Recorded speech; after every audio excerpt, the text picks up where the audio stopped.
नमस्कार. आपल्या सगळ्यांचे सोशल महाराष्ट्र न्यूज चॅनलमध्ये हार्दिक स्वागत. चला वळूया तर एका नवीन बातमीकडे. आजची बातमी.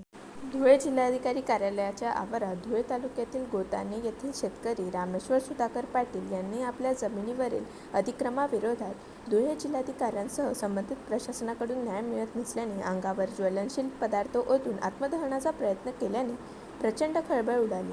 गोताणे येथील त्यांच्या मालकीच्या गट क्रमांक 554/1 जागेवर गावातीलच एक व्यक्ती दादागिरीने बांधकाम करत असून याबाबत पोलिसात तक्रार करून आणि वारंवार विनंती करूनही कारवाई होत नसल्याने ते हताश झाले होते. गाई बकऱ्या पाळून आपल्या आईसोबत उदरनिर्वाह करणाऱ्या पाटील यांनी आपल्या वडिलोपार्जित जागा बळकावून जीवे मारण्याची धमकी दिली जात असल्याचा आरोप केला होता. प्रशासकीय अनास्थेला कंटाळून त्यांनी हे टोकाचे पाऊल उचलले. मात्र परिसरातील दक्ष असलेल्या पोलिसांनी वेळीच प्रसंगावधान दाखवून त्यांना ताब्यात घेतल्याने एक मोठी दुर्घटना टळली. रामेश्वर सुधाकर पाटील, कुठे राहणार, कुठे गोताणं.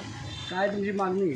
माझे जागावर शांताराम रामभाऊ भिल यांनी दादागिरी करून घर बांधणं चालू केलं. मी कलेक्टर साहेबांना पण अर्ज दिला, तर कलेक्टर साहेबांनी अर्ज दिला तर करून देतो, त्यांनी करलं नाही. तर बिडो साहेबांकडे वाचून घेतलं, माझी दखल घेतली नाही. तर मी ग्रामसेवककडे मला उतारा द्या, मला पावती द्या, पट्टी द्या.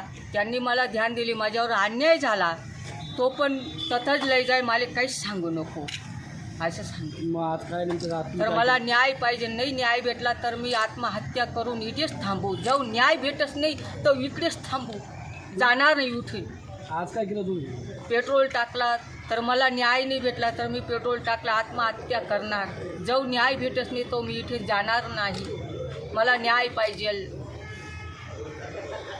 बातमी आवडल्यास चॅनलला लाईक व सबस्क्राईब करा व दररोज अशा नवनवीन बातम्या पाहण्यासाठी चॅनलला फॉलो करा. धन्यवाद.